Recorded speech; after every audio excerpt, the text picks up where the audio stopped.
इस रक्षाबंधन की क्या आवश्यकता है, क्यों इसको हम मना रहे हैं।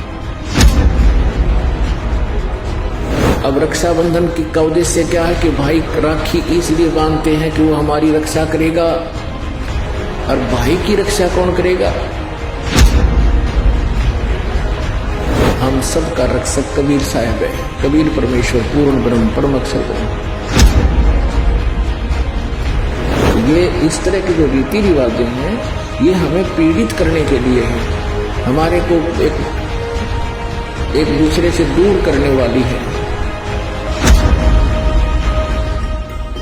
पुण्यात्मा परमात्मा की वाणी में ये जो हमारी रीति रिवाज हैं ये भी बाधक हैं। परमेश्वर ने कहा है कि मन कर धीर बांध ले रे बौरे और छोड़ दे न पछलों की रीत। अब जैसे कल या आज जैसे भी राखी का त्योहार था, रक्षाबंधन का त्योहार था, इस रक्षाबंधन की क्या आवश्यकता है, क्यों इसको हम मना रहे हैं। ये काल के चलाए हुए अपने इस टाइम पास करने की खातिर, टाइम वेस्ट करने के लिए और हमें पीड़ित रखने के लिए एक ये रीति बना रखी है। अपन आत्मा इस ज्ञान से परिचित होने के बाद हमारी आंखें खुल जाती हैं और जो समझदार बच्चे हैं इस बात को स्वीकार कर लेते हैं कि संत जो कहते हैं परमेश्वर का आदेश होता है, तो फिर वो स्वीकार कर लेते हैं, फिर वो समाज की नहीं मानते हैं। एक बहन ने बताया कि जी उपदेश लेने से पहले मैं राखी बांधने के लिए अपने भाई के वहां घर गई। वही रक्षाबंधन का दिन भाई की इंतजार कर रही थी। दुर्घटना के अंदर भाई की मृत्यु होगी, उसका शव आया, टक्कर मार मार कर रो रही थी। अब रक्षाबंधन का उद्देश्य क्या है कि भाई राखी इसलिए बांधते हैं कि वो हमारी रक्षा करेगा, और भाई की रक्षा कौन करेगा। हमारा रक्षक कहते हैं, जो रक्षक है उसको हम भूल चुके हैं। हम सब का रक्षक कबीर साहब है, कबीर परमेश्वर पूर्ण ब्रह्म परम अक्षर ब्रह्म।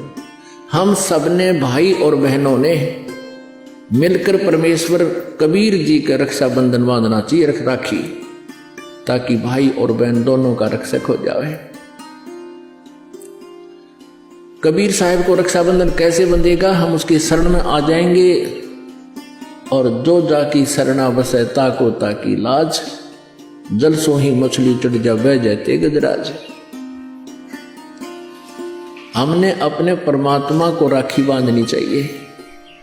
और दूसरा एक और दुख पैदा करती है ये रक्षाबंधन का दिन, जिन बहनों का भाई नहीं, अब वो रोती हैं पिछले कमरों में बैठ कर अकेली, आए हमारा भाई को नहीं, हम किसके राखी बांधेंगे। कोई चाचा के, कोई ताऊ के, कोई मामा के भाइयों की मुंह की तरफ ताकेंगे हैं, और फिर वो न सोचेंगे या पैसे लेने की मारी यहाँ आ जाती है, चाहे ना कहें पर अंदर में जरूर अवश्य होगा, ऐसा होगा।